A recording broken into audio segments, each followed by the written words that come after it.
안녕하세요. 당신만을 위한 깊이 있는 분석. 오늘 함께 이야기 나눌 책은 김연아 시인의 두 번째 시집, 다섯 번째 계절입니다. 네, 이 시집이 자연이나 기억, 또 뭐랄까 일상의 그런 순간들을 참 따뜻하게 담아내고 있죠. 맞아요.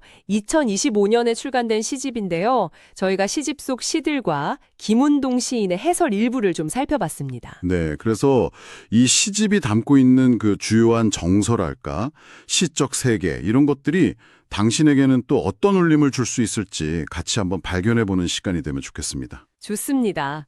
먼저 그 시인이 일상 속에서 또 자연 속에서 아름다움을 찾아내는 방식? 이게 참 흥미롭더라고요. 아, 네네. 예를 들면 바느질이라는 시 있잖아요. 네. 그냥 헝겊 깁는 거잖아요, 사실. 그렇죠. 아주 평범한 일이죠. 근데 그걸 내 안팎의 상처와 구멍들을 깁고 있다 이렇게 표현하면서 내면의 치유 과정으로 연결시키더라고요. 맞아요.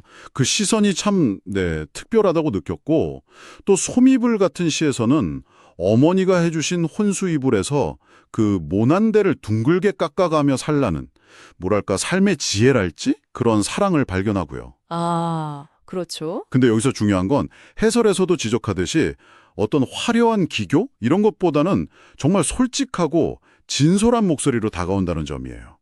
일상의 그런 소소한 경험에서 길어올린 성찰이랄까요? 네, 그래서인지 더 마음에 와닿는 것 같아요. 꾸밈 없이 진심이 느껴진달까? 아, 그리고 시집 전반에 흐르는 그 기억과 그리움의 정서도 빼놓을 수가 없는데요. 네, 맞아요. 기억이라는 키워드가 중요하죠. 입합꽃 같은 시를 보면 가난했지만 좀 애틋했던 가족 이야기가 나오잖아요. 쌀독 긁히는 소리가 난 지 오래구나 이런 구절에서는 그 시절의 배고픔까지 느껴지는 것 같고. 그렇죠.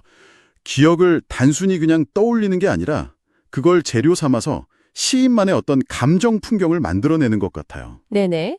특히 그 안부의 빛깔이라는 시가 저는 참 인상 깊었는데 그냥 잘 지내냐는 평범한 안부잖아요. 네. 근데 그 뒤에 숨어있는 깊은 외로움을 물의 색깔로 표현해요. 그 그립습니다라는 인사는 제가 많이 쓸쓸합니다. 무척 외롭습니다라는 말이다. 이 구절이요. 아, 정말 그 구절은 와. 네, 외로움의 본질을 정말 정확하게 꿰뚫어 보는 듯한 그런 느낌이었어요. 물의 색깔이라는 비유가 참 아프면서도 아름답다고 해야 하나? 겉으론 잘 안 보이지만 스며들어서 결국 구멍을 내고 마는 그런 물의 속성 같기도 하고요. 이런 섬세함이 시집 전체에 흐르는 것 같아요. 네, 맞아요. 평범한 감정 아래 숨겨진 그 복잡한 심리를 딱 짚어내는 거죠. 해설에서도 이런 기억과 상상력을 통해서 시적 세계를 구축하는 점을 높게 평가하고 있더라고요. 그럼 자연을 보는 시선은 또 어떤가요? 그것도 좀 남다르다고 느꼈는데 그냥 예쁘다, 아름답다 여기서 그치는 게 아니라 그 안에서 삶의 어떤 모습들을 발견하는 것 같아서요. 아, 네. 자연 관찰도 이 시집에서 중요한 부분이죠. 말씀하신 대로 그냥 묘사가 아니라 예를 들어 매미 있잖아요. 네, 매미요. 그 오랜 기다림 끝에 짧은 여름을 막 우는 매미를 보면서 뭐랄까 존재의 애틋함 아니면 세상살이의 고단함 이런 걸 느끼게 하는 거죠. 길고 깜깜했던 땅속 생활이 억울했을까 하는 구절에선 정말 연민 같은 게 느껴지기도 하고요. 맞아요. 그게 단순히 매미 울음소리 묘사가 아닌 거죠. 해설을 보면 매미가 전통적으로 여러 상징, 불사나 재생 같은 의미도 갖는데 시인은 이런 걸 빌려와서 인간 존재에 대한 질문으로 확장시키는 셈이에요. 아, 그렇군요. 더 깊은 의미가 있었네요. 네. 그리고 소떼에서는 날고 싶은 꿈과 현실의 무게, 그 사이에 어떤 고독 같은 걸 보여주고 수수꽃다리나 안개꽃 같은 시들에서는 또 존재의 어떤 소박한 아름다움, 겸손함 이런 걸 이야기하고요. 시 자체에 대한, 그러니까 시 쓰기에 대한 시인의 진지한 고민도 엿보이는 것 같아요.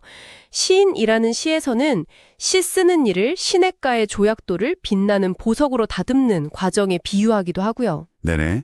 또 눈 오는 날 시쓰기에서는 시상을 간절히 기다리는 그런 모습도 보여주죠. 맞아요. 해설가가 이런 시인을 두고 언어를 통해서 사물에 새로운 의미를 부여하는 창조자 같다고 표현해요. 그 비유가 참 적절한 것 같아요. 아, 조약돌을 보석으로 만들듯이요? 네, 그렇죠. 평범한 일상의 언어에 시적인 생명을 불어넣는 거죠. 시인이 수원문인협회 활동이나 토문제 입주 작가 같은 활동을 꾸준히 해오신 걸 보면 아, 정말 시가 이분에게는 삶의 중요한 버팀목이었구나 하는 거를 알 수 있어요.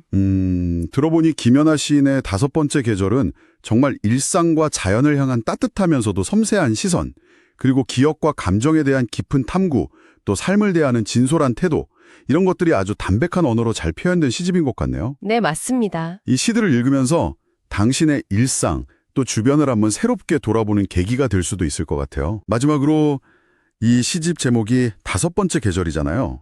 봄, 여름, 가을, 겨울. 우리가 아는 4계절 외에 시인이 발견한 이 새로운 계절은 과연 무엇을 의미할까? 아, 그리고 그 5번째 계절이 당신의 삶에는 혹시 어떤 모습으로 또 어떤 의미로 다가올 수 있을지 한 번쯤 생각해보는 것도 이 시집을 덮고 나서 좋은 여운을 주지 않을까 싶습니다.